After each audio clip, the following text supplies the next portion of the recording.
네, 안녕하십니까. 이정철입니다. 네.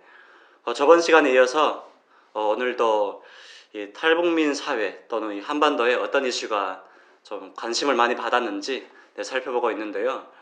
오늘도 네, 6번째 이슈부터 10번째까지 살펴보겠습니다. 네. 재밌습니까? 재밌죠. 좋네요. 연말 결산하니까 네, 한번 훑어보니까 네. 지난 1년 동안 어떤 소식들이 있었는지 보니까 환기도 되고 맞습니다. 좋네요. 네. 사실 이렇게라도 한 번 더 되짚어봐야 네. 그렇죠. 그동안 우리 사회에 이런 이슈가 있었구나. 네. 맞습니다. 올해에 탈북민 기본급이 100만 원 올랐습니다. 그러니까 내년부터 상승하는 거죠. 네. 올해 예산안에 그 탈북민들이 한국에 오면은 받는 그 정착금이 있는데 그게 정착 기본급인데 그게 900만 원에서 내년부터는 1000만 원 받게 됩니다. 새로 네. 입국하는 탈북민들에게 주는 정착금이다 이거죠. 저희는 못 받습니다. 그렇죠. 저희는 못 받죠. 네. 100만 원 큰 도움 되겠죠? 물론 한 번 받는 거지만 네, 뭐 돈을 조금 더 주면은 뭐 항상 맞습니다. 좋은 거긴 하니까. 네. 북에서 처음 탈북해서 한국에 처음 정착을 할 때는 사실은 맨 땅에 헤딩하는 삶이거든요. 맞습니다. 네. 그래서 돈이 모든 걸 움직이기 때문에 처음 정착하는 사람들에게 단돈 100만 원이라도 더 정착금으로 제공이 된다면 뭐 좋죠. 뭐 중국하고 하나라도 더 넣을 수 있고 뭐 먹고 사는데 조금이라도 도움이 되니까 이건 잘했다. 그렇게 생각합니다. 당연히 저희가 이해 당사자다 보니까 저희는 못 받지만 아무튼 저희는 못 받죠.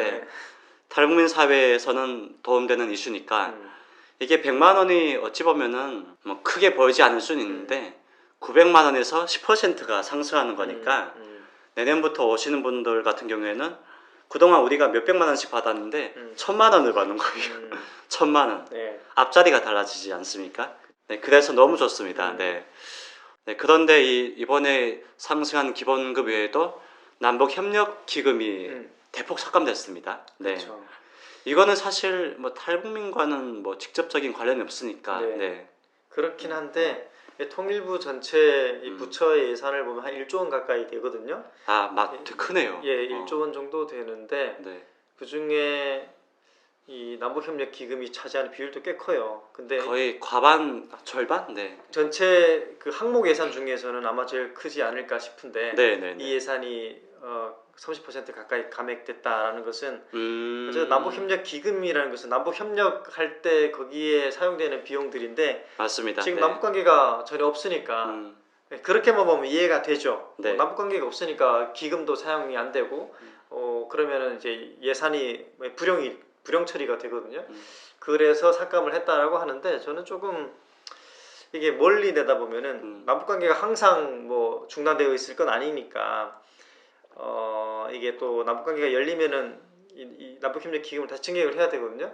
그렇다 손 치더라도 좀 용도 변경 같은 걸 해서 사회통합 차원에서 뭐 국내 남북 교류 협력 사업들을 조금 더 많이 만들어서 통일 공론화 사업이라든지 뭐 북한 이탈 주민들과의 사회통합 문제라든지 이런 데 있어서 조금 더 사용을 하면은 좀 더 좋지 않겠나라는 생각들이 있어요. 물론 그렇죠. 세부 사업들이 좀 있기는 한데 그래도 좀 더 확대를 하면은 충분히 가능하지 않을까 이렇게 생각해 봅니다. 그리고 사실 이게 북한 인권을 하는 방법에서 북한에 있는 주민들의 삶을 향상시키는 것도 어찌 보면은 북한 인권 해결이잖아요. 근데 그걸 위해서는 남북 협력도 필요하다. 그런 걸 통해서 북한을 또 개선시키면은 그쪽에서 이게 인권이 개선되는 것이니까 그래서 좀 길게 좀 거시적인 차원에서 저희가 접근해야 되는데 필요한 기금이 남북 협력 기금인데 그게 좀 삭감된 것이 안타깝다. 그만큼 남북관계가 없다는 것이죠. 전혀 없죠. 지금 뭐 정치는 뭐 그렇다 쳐도 그러니까 민간 교류, 뭐 스포츠 교류, 학술 교류 이런 것들은 사실 할 수 있거든요. 마음만 먹으면 할 수 있어요. 이번에. 그렇죠. 근데 그런 것도 전혀 없거든요. 그래서 그런 부분에 있어서 교류가 뚫리면은 이런 남북협력 기금 같은 거 계속 사용이 가능하거든요. 그래서 정부에서 남북관계가 아무리 안 좋아도 적어도 체육이라든가 학술 교류라든가 뭐 언어 교류라든가 이런 것들을 좀 하면은 좋겠는데 그런 상상력을 발휘를 해서 그 담대한 구상에 그거 좀 넣었으면 좋겠다 이런 생각이 듭니다. 맞습니다. 네, 네. 사실 이런 기금이 네. 다양한 것에 영향을 미칩니다. 그렇죠. 통일, 북한 네. 인권, 한반도 분단 해소 등등. 네. 자, 그럼 두 번째 이슈 살펴볼 텐데요. 이 국회에서 사실 한국에 이런 예산이 있었다고 합니다. 그 해외에서 탈북민 보호하는 예산. 네. 그게 있는데 그게 한 10% 줄어서 내년부터는 14억 5,400만 원이 편성됐다고 하는데 이거는 좀 어떻게 봐야 될까요? 그러니까 네. 제3국가에 나와 있는 탈북민들을 구출하기 위해서 외교부가 지급 쓰는 돈이잖아요. 네, 저도 처음 듣습니다. 네. 그러니까 저도 대한민국 정부가 그동안 덮고 있었다는 건 알고 있었는데 네. 네. 근데 이 14억 정도 되는 돈은 사실은 큰 예산은 아니기는 해요. 근데 외교부가 이 돈을 제3국에 있는 탈북민들을 구출하는 데 쓰는 돈인데 지급하는 돈은 아니에요. 뭐 그렇죠. 외교관들이 뭐 활동하거나 이렇게 쓰는 돈인데 그게 조금 구출 사업에 쓰는 네, 거겠죠. 네. 그게 16억 얼마에서 14억 얼마로 삭감이 됐다는 얘기잖아요.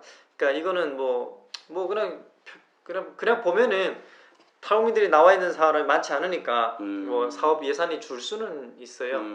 근데 이런 것들은 조금 저는 좀 늘렸으면 좋겠다는 건데 왜냐면 저도 아니 북송을 막기 위해서는 예산이 많이 필요하지 않습니까? 솔직히. 네. 그렇죠. 그러니까 이 그러니까 적극적 구출을 해야 되는데 저는 좀 소극적 구출을 하고 있다라는 거죠. 그렇죠. 이게 네. 구출하기 위해서는 사실은 공식적이 아니어도 비공식적으로 대부분 이루어져야 되거든요. 맞습니다. 네. 뭐 벌금도 좀 주고 돈을 네, 조금 네. 주더라도 사람을 구출해오는 작업을 해야 되는데 북한 인권을 말을 하면서 또 탈북민을 북송하지 말라라고 말을 하면서 정작 탈북민들을 구출을 하는 작업들을 위한 예산들을 삭감하고 있다는 것은 이건 그러니까 행정 편의주의라고 저는 봐요. 그래서 적극적으로 들어가서 네. 좀 그게 예산 용도상 뭐 적절하지 않다라고 보더라도 왜냐면 이거는 특활비 같은 성격이거든요.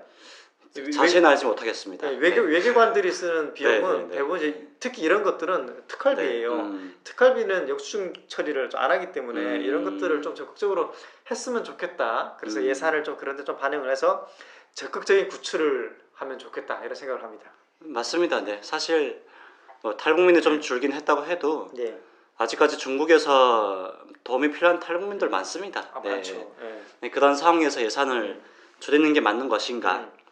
일단 뭐 탈북 그 정차 기본급은 증가했지만 맞습니다.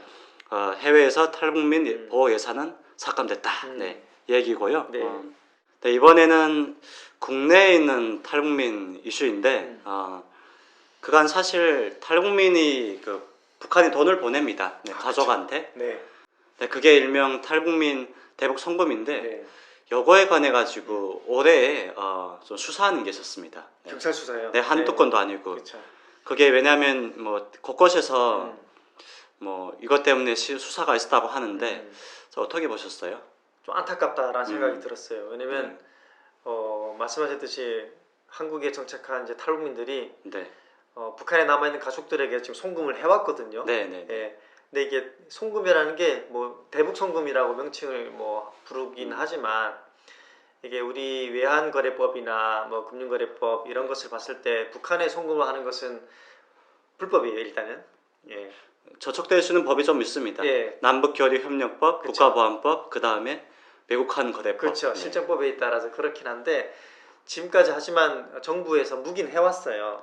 그렇죠. 예. 왜냐면 묵인해 왔다고 봐야겠죠. 예. 네. 가족들에게 네. 보내는 돈이고 또 북한에 남아 있는 가족들이 어렵게 살기 때문에 그들도 먹고 살아야 하니까 보내는 걸 이제 사실상 눈 감아 왔던 건데 지금 막 수사하고 나서니까 이거는 조금 당황스럽죠. 예. 저 사실 이 북한에 돈을 보내는 그 방식이 한국에 있는 브로커한테 먼저 돈을 주고 그러면 한국에 있는 브로커가 중국 브로커에게 돈을 줍니다. 그러면 그 중국 브로커가 북한에 보낸 방식인데 근데 솔직히 북한 주민들 그 가족이 정말 살기 어려워서 돈을 보내주는 것이니까 인도적인 차원에서도 도움되는 거잖아요. 네. 그럼요. 네, 그래서 그 인도적인 차원에서 묵인해 왔다는 것인데 최근에 경찰 수사하는 것이니까 왜 그럴까요? 일단 경찰 수사하는 얘기를 들어보니까 원론적인 거예요. 네, 원론적인 제보가 있어서 했다. 아 제보가 있어서 했다. 예. 네네네. 누가 제보했는지 모르겠는데. 물론 이유는 다양하겠죠. 이제 예, 또. 예, 예. 예. 예. 어떤 제보예요? 그냥 뭐 그 송금 자체가 불법이니까 제보했겠죠. 그게 뭐 외국한 거래법이든 아니면 뭐 국가보안법이든 사실 이거는 걸고 넘어지려면 있을 수 있는 겁니다. 그렇죠. 네. 뭐 코에 걸면 코걸이다 이런 맞습니다. 거죠. 네. 네. 그러니까 이제 방공 혐의가 있다, 뭐 국가보안법 위반 혐의가 있다, 뭐 이런 있을 것 수 때문에 있겠죠. 네. 예. 가능성이 있죠. 네. 뭐 가능성도 있죠. 뭐 대포 통장 쓸 수도 있고 한데. 네, 네. 근데 그런 명목으로 타국민대 송금을 수사를 하니까 이게 송금하는데 또 이제 위축이 돼버리는 거고 오히려 그런 송금하는 것들이 노출이 된다는 것은 향후 송금 가능성들을 조금 줄이는 역할을 효과를 가져올 수 있어서 좀 우려스러웠어요. 그렇죠. 네. 네. 그러니까 이게 그 국가보안법을 예로 들면은 국가보안법 7조 8항인가 9항인가 거기에 반국가 단체와 뭐 화합을 하거나 아니면 돈을 송금하거나 통신을 하거나 그런 게 다 저촉이 됩니다. 근데 따지고 보면은 돈 보낼 때 가족과 통화하죠. 돈을 보내죠. 걸릴 수 있거든요. 그러네. 근데 사실 이게 왜 그동안 묵인해 왔냐면 그냥 정말 살기 힘든 가족한테 보낸 돈이니까 북한 정부가 아니고 그렇죠. 가족은 북한 정부가 아니잖아요. 반국가 단체가. 네, 네. 네, 북한 주민들이니까. 그렇죠. 저희가 북한 인권에서 피해자로 보는 그 북한 주민들. 네. 맞습니다. 이게 잘 보면은 네. 1년에 한 몇 년 전에 통계이긴 한데 1년에 한 60억 정도를 탈북민들이 가족들한테 송금을 한다고 나왔었거든요. 뭐 빠진 통계도 있겠죠. 근데 어쨌든 60억 정도를 보낸다는 것은 북한에 남아있는 가족들이 한국에 와 있는 가족들의 도움을 받고 산다는 얘기예요. 그러니까 그렇죠. 네. 한국 정부에서 북한 주민들의 그 생존권이나 그 경제 사정에 어떠한 기여를 지금 못하고 있거든요. 그런데 한국에 나와 있는 가족들은 북한에 남아 있는 주민들 가족들의 그런 경제 활동에 기여를 하고 있다는 거예요. 맞습니다. 네. 굉장히 이거는 새로운 접근이라고 생각할 수 있는데 근데 그게 단속으로 인해서 위축이 되면은 안 되죠. 저는 어렵다라고 그렇죠. 생각하고요. 네. 또 한 가지 재밌는 이야기가 있는데 북한에서 지금 요즘 그 결혼 배우자 있잖아요. 네. 배우자 상대로 가장 선호하는 1위가 예전에는 뭐 운전기사 이런 사람들이었거든요. 아니면 백두산 혈통이거나. 예, 백두산 혈통이거나. 네. 그러니까 추진성도 좋은 사람. 아니면 공산당원이거나. 네. 공산당은 인기 없어요. 노동당원. 뭐 무역하는 사람 이렇게 돈 버는 사람이 있는데 지금은 인기 있는 사람이 한라산 줄기. 아, 백두산 줄기가 아니고. 그렇죠. 백두산 줄기는 이제 출신 성분이 좋은 사람이었는데 한라산 줄기는 가족이 아니 한라산 저기 제주도 있는 제주도 있죠, 그렇죠. 그러니까 가족이 한국에 있는 사람. 아, 그러니까 이게 한국에 있는 가족이 북한에 송금을 해주기 때문에 훨씬 더 경제적으로 도움이 된다는 얘기예요. 그만큼 이렇게 북한의 그 밑바닥에서 탈북민들이 송금해주는 것들이 상당히 이제 영향을 미치고 있다는 거거든요. 근데 송금을 이렇게 위축하고 있는 이런 그 경찰 수사라든가 이런 것들은 그러니까 불법이면 수사가 해야 되겠지만 그게 불법이 아니라 반공 혐의가 있다. 이런 것들은 조금 무리한 수사가 아닌가 이런 생각이 좀 들어요. 그래서 이런 것들을 조금 넓게 한번 좀 생각을 했으면 좋겠다 싶네요. 맞습니다. 네. 반공 혐의까지는 아니겠지만 아무튼 그 백두산 줄기보다 한라산 줄기를 더 선호한다. 이거는 탈북민의 대북 송금이 북한의 바닥민심을 흔들고 있다는 거잖아요. 정확하게 그거예요. 그다음 어찌 보면은 이 북한 인권이 얘기하는 그 북한 주민의 인식 변화, 북한의 그 정보 유입 그 차원에서 보자면은 이 대북 송금이 영향을 많이 끼치네요. 맞습니다. 저는 절대적인 거라고 봐요. 가족한테 송금할 때 야 우리 이렇게 사니까 좀 보내줄게. 한국은 이래. 그거 얼마나 인식이 변하겠어요. 그렇죠. 대한민국에 살면은 잘 살고 돈도 보내줄 수 있구나. 그럼요.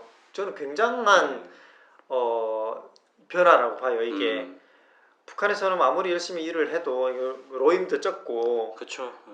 어렵거든요. 근데 강제 노동이고 뭐 노예죠. 그렇죠. 한국에서도 돈 벌기는 힘들긴 매한가지지만 그래도 일한 만큼 벌 수 있으니까 그걸 또 가족들에게 보낸다는 것은 북한에 남아있는 가족들로 하여금 한국 사회에 대한 동경을 할 수 있게 되거든요. 그래서 저는 이런 불법이 아닌 이상은 타우민들의 대북 송금 문제를 맞습니다. 공식적으로 거론하지 않았으면 좋겠다 이런 생각이 듭니다. 이게 사실 인도주의 차원에서 묵인해 왔다는 것은 네. 다른 말로는 그냥 봐줬다는 겁니다. 그쵸. 네. 너희가 잠재적인 범죄 혐의가 있지만 봐줄게. 이거는 사실 탈북민들을 그냥 잠재적인 범죄자 그 취급을 한다고도 얘기할 수 있는 거예요. 그쵸. 그래서 정말 이게 중요하다고 생각한다면 법적인 테두리 안에 넣어서 그냥 합법화 만드는 게 낫다. 네. 뭐 그것도 방법일 네, 수 네, 있죠. 네. 그러니까 잠재적으로 묵인해 왔다는 얘기는 언제든 잡을 수 있다는 거죠. 마음이 변하면은 네, 네. 범죄로 취급할 수 있다는 맞습니다. 얘기거든요. 네. 그래서 네. 남북 관계가 뭐 좋아지든지 교류하든지 어떻게든 방법을 만들어서 타오민들이 더 이상 숨죽이고 법망을 피해가면서 가족들을 도와야 하는 이런 비참한 상황을 좀 그쵸, 해소했으면 그쵸. 좋겠다 네. 싶네요. 다음엔 이럴 수도 있겠어요. 돈 보낼 때, 야, 이 돈 보내면 나 잡혀갈 수 있으니까 마지막이 될 수 있다. 네. 그러면 안 되죠. 네, 농담이지만 네, 네. 알겠습니다. 네. 네. 네 번째 이슈, 네, 9번째죠. 살펴볼 텐데요. 이산가족 수가 줄고 있습니다. 정확히 이산가족 상봉 신청자 수인데 이게 점점 줄고 있는데 그 이산가족을 신청한 한 13만 명 중에서 이제 생존이 한 3만 몇천 명 정도라고 합니다. 아, 그래요? 네, 9만 명이 사망하고, 네. 네, 그러니까 정말 많이 줄고 있는 거죠. 그렇죠. 네. 대한민국은 이산가족의 나라라고 네. 이제 볼 수가 있는데 뭐 우리가 1000만 이산가족이었다고 하잖아요. 전쟁 때는 그냥 절반이 뚝 갈라졌으니까. 그렇죠. 네. 근데 뭐 상봉을 신청하지 않은 사람들은 빼더라도 네. 상봉 가족이 그리워서 네. 상봉을 신청한 사람 중에 그냥 과반 이상이 사망을 한 거죠. 거의 네. 3분의 2가 사망을 했다는 네. 얘기잖아요. 좀 안타깝다는 거. 왜냐면 네. 그 마지막 그 소원이잖아요. 근데 그렇죠. 네. 어릴 때 헤어졌던 어머니, 아버지 또는 형제 자매를 보고 싶어서 이산가족 상봉을 신청했는데 결국 못 보고 돌아가셨다라는 얘기잖아요. 저는 국가가 적극 나서야 된다. 그러라고 우리가 세금을 내는 거죠. 네. 그렇죠. 네, 아무튼 네. 근데 이게 사실 이분들이 주는 이유가 네. 고령화가 돼가지고 고령화. 예. 그 전쟁 때 헤어졌으니까 이미 점점 나이 드시니까 그냥 고령화 돼가지고 그쵸. 사망하시는 거예요. 네. 네. 네. 벌써 분단된 지 뭐 70년 넘었죠. 70년이 넘었으니까. 53년부터 네. 그 전에 뭐 초등학생 때 어린아이 때 음. 이렇게 헤어져서 한국에 왔는데 지금 70년 지났으니까 이제는 뭐 80, 90까지 되시기도 하니까. 근데도 가족을 아직도 못 본다. 남북 관계가 어쨌든 없으니까 못 보는 거잖아요. 맞습니다. 사실 첫 번째 그 이산가족 상봉이 1985년 전두환 네. 정부 때였습니다. 전두환 때였어요. 전두광이 아니고요. 네, 네. 전두환 정부 때였는데 참 아이러니하죠. 그쵸. 그때가 공식적인 건 아니었어요. 근데 대부분의 그 이산가족 상봉은 그 김대중 정부 이후에 그 그쵸. 6.15 공동선언을 하면서 네. 한 80% 이상이 김대중 정부에서 있었어요. 네. 사실 이번에 북한 인권 특사에 임명된 미국 줄리 터너 특사가 북한 인권에 이산가족의 인권도 포함시켰거든요. 네, 직접 얘기했습니다. 네, 인터뷰에서. 그러면 이제 이산가족의 상봉도 중요한데 좀 정부가 좀 잘 하고 있는 것 같아요. 이산가족 상봉이 없다는 얘기는 잘 못한다고 볼 수 있겠죠. 네, 근데 뭐 일단은 뭐 북한 인권 얘기가 잘 안 나오는 것 같아요. 예, 네. 북한 인권 범주에 이산가족 상봉을 넣었다는 얘기는 이산가족 상봉도 인권으로서 이제 계속 거론하겠다는 얘기잖아요. 그렇죠, 네. 예. 근데 뭐 지금 별로 얘기를 못 들었어요. 왜냐면 이산가족 네. 상봉을 해야 된다는 얘기는 북한이랑 대화를 해야 가능하거든요. 맞습니다. 네. 근데 또 대화는 안 하겠다. 근데 이산가족 상봉도 북한 인권이다. 그러면은 뭐죠 이거 헷갈리네요. 저도. 그렇죠. 예. 네. 사실 그동안 정부가 얘기 안 한 건 아닙니다. 네. 권영세 장관도 뭐 정부 북한이 대화할 용의가 있으면 하겠다 등등 얘기를 하면서 했었는데 중요한 거는 정치가 지금 그렇죠. 대화를 거의 없잖아요. 네. 그 없죠. 상황에서 이게 뭔가 이렇게 정치는 너무 그 극단을 달리고 있는데 이런 얘기 하는 게 효과가 있냐. 네. 그렇죠. 이 이산가족이라는 것은 북한 정부 입장에서는 굉장히 이게 리스크거든요. 맞습니다. 북한 정부 안 좋아합니다. 솔직히. 안 좋아하죠. 네. 그래서 북한 정부가 이산가족 상봉에 나올 수 있도록 저는 어떤 당근 정책을 써야 된다고 생각하거든요. 이산가족 상봉만 이루어지면 좋겠지만 그걸로는 북한이 얘기를 안 듣거든요. 왜냐면 맞습니다. 이런 거죠. 북한에 남아 있는 가족들이 있는데 한국에 있는 가족들이 더 잘 살고 더 자유롭게 살고 이런 것들이 북한에 남아 있는 가족들이 알게 된다면 북한 정부로서는 당연히 이제 리스크니까 그렇죠. 안 만나게 할 거 아니에요. 그래서 당근 정책을 어떻게 해야 될까 이런 것들을 조금 북한 인권 정책 차원에서 네. 고민을 좀 해야죠. 네. 근데 안 하는 이유가 제가 볼 때는 그냥 북한이 나쁜 놈이니까. 맞습니다. 네. 네.